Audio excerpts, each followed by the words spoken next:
Welcome back to ZNGP Today. Speaking to Sky Sport, Ducati Corse CEO Gigi Dall'Igna laid out the brand's roadmap for staying ahead in MotoGP, including a radical flex on the 2026 engine freeze rule. While praising Marc Márquez's breathtaking run and dissecting Pecco Bagnaia's recent struggles, Dall'Igna made it clear Ducati must reinvent to maintain its edge.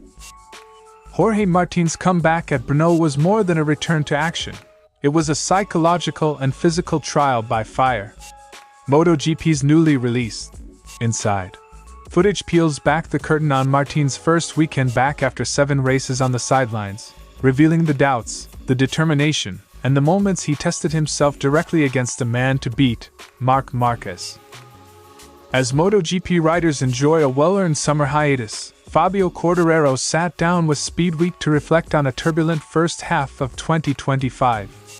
The Yamaha ace, whose season highlight came and ended in a flash at Silverstone, spoke candidly about his roller coaster campaign, from leading the race to walking away wounded, then resetting his mindset for the challenges ahead. As the MotoGP paddock settles into its summer hiatus, Trackhouse Racing's AI Ogura reflected on a challenging weekend at Brno and outlined his plan to return stronger. Despite struggling for pace amid traffic and tricky conditions, the Japanese rider is determined. The goal for the second half of 2025 is clear: break back into the top 10. Don't forget to click subscribe button and the bell icon for MotoGP news update.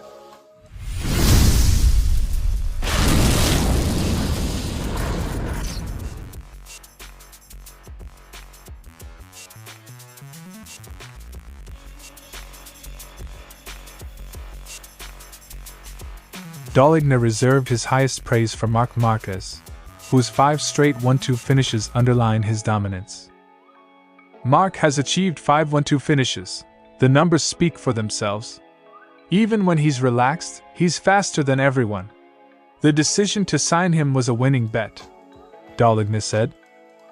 Márquez's blend of raw speed and strategic whiplashes in the corners has put him on another level, validating Ducati's bold move to bring him in. Pecco Bagnaia's weekend at Brno showed flashes of brilliance: pole position, a strong sprint, yet lingering pace drop-offs in the late stages frustrated both rider and team.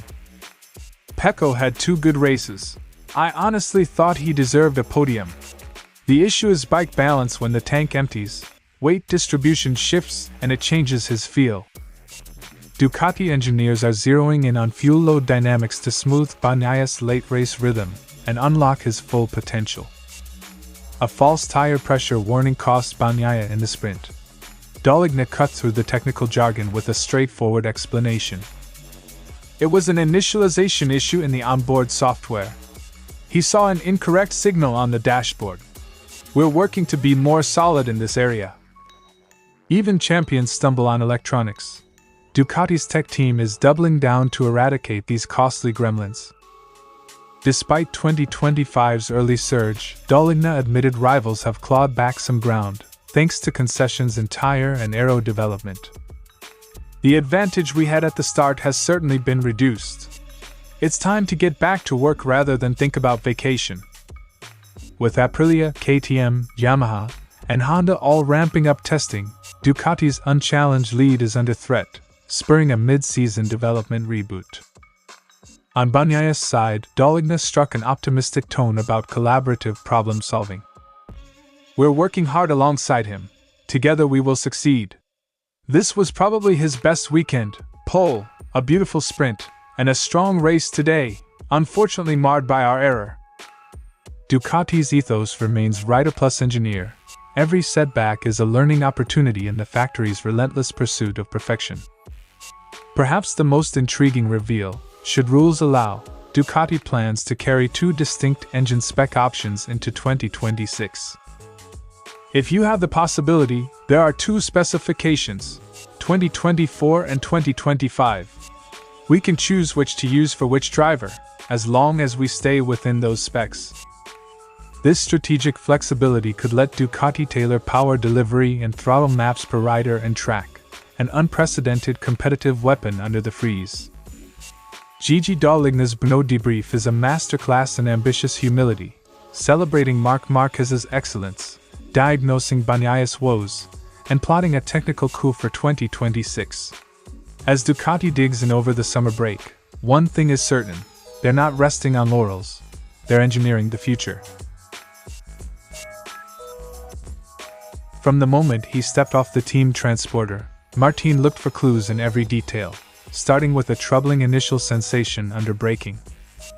At first, the rear felt very low, as if something wasn't right. That understated comment spoke volumes. A champion used to razor-sharp feedback suddenly found his sensory connection to the RSGP altered by injury recovery and lack of seat time. Rather than dive headlong into fast laps, Martín sought a gentle ramp-up, an unusual request that underscored his need for physical and mental recalibration. Is there anything to warm up a little? To move around before getting down to business? Beyond the casual tone lay a rider striving to synchronize body and bike, a vital step after a months-long layoff and the high stakes of a return weekend. Martín silenced doubts by storming through to Q2, delivering a lap he rated almost a 10 out of 10. I wondered if I'd ever have the hunger to push to the limit again, but here we are. The result, 12th on the grid, was immaterial compared to the confirmation that his competitive fire burned as fiercely as ever. In the sprint, Martín crossed 11th. In Sunday's main event, he finished 7th, exactly 6 seconds behind championship leader Márquez. That precise gap became Martín's personal barometer, a telling reference to gauge his physical readiness and bike setup against MotoGP's pace-setter. Martín even tried to cling to Márquez's rear wheel, only to be reeled in by the Spaniard's fresh tires and perfect rhythm. I tried to keep up with Marc, but he was on new tires and I'd already had 6 or 7 laps. The effort wasn't about points. It was about confronting the gold standard head-on and learning where he stood. A strong launch and calculated first corner were undone by a line error that cost Martín positions, and cost time he could ill afford. Then I got behind Marco, but I had to stop there. I felt I had more, but I also had to manage. The balancing act between aggression and caution underscored Martín's long road back to full race craft. Martín detailed the insidious impact of his arm injury on lateral pressure and rear grip, especially as the soft tire faded. It supports me at first when I lean forward, but as it wears down, it pulls me out when I slide. Such granular feedback, on body, bike, and tire, will shape his physical training and Aprilia's setup work ahead. Jorge Martín's Brno return wasn't just a race, it was a statement. From pit-side jitters and tentative warm-ups to duels with Marc Márquez's pace, Martín proved his hunger remains undimmed. Though the weekend brought 7th place, the real victory was psychological. He knows exactly who he wants to beat, and how far he still has to go. Quartararo finally looked poised for victory at Silverstone, the first win contention of his 2025 season, only for his M1 to retire under his command. It was the worst moment, but also the best. We were fighting for the win, and the only time so far. Leading comfortably, he felt Yamaha's progress click into place. Then mechanical gremlins struck, snatching away a landmark result, and delivering one of the season's most agonizing DNFs. Rather than dwell on defeat, Quartararo credits his off-track circle and perspective for quickly moving past the setback. My manager is my best friend, his girlfriend is my best friend. There are always worse things in life, and I'm in good health, which is the most important. Surrounded by close allies, Fabio reset his focus, and found that, with the right support, even a worst possible retirement could be quite easy to forget. While race results have been scarce, Quartararo's one-lap speed remains formidable, a beacon of hope for Yamaha's development path. I feel like lap pace is my greatest strength. On a fast lap, both we and the bike have improved a lot. A good qualifying session for us is a top 5 session. Locked in focus, Fabio can isolate himself from the world to extract peak performance, evidence that Yamaha's chassis and electronics tweaks have bridged gaps with the frontrunners. Yet as Quartararo admits, translating qualifying prowess into racecraft demands mastering variables beyond outright speed. In the race, it's different. Tires, temperature, electronics. You can't just push the lap. There's so much to manage. Endurance over 25 laps, tire conservation, and dynamic race conditions challenge even the quickest qualifier, highlighting areas Yamaha must refine for Sunday performance. During the summer break, Quartararo plans to combine recovery with relentless preparation, further strengthening his physical edge and sharpening his qualifying weapon. I'll keep training, maintain my fitness, but also unwind, then come back hungrier than ever. By balancing rest and relentless lap time drills, Fabio aims to convert flash-in-the-pan threats into consistent podium threats when racing resumes. Fabio Quartararo's season has been a study in extremes, the best moment of challenging for victory hamstrung by the worst, mechanical DNF, followed by rapid mental renewal. As he enters mid-August's second half, his unwavering qualifying form and resilient mindset leave one certainty. When Quartararo lines up at Silverstone 2, he'll be ready to turn flashes of brilliance into race-long reality.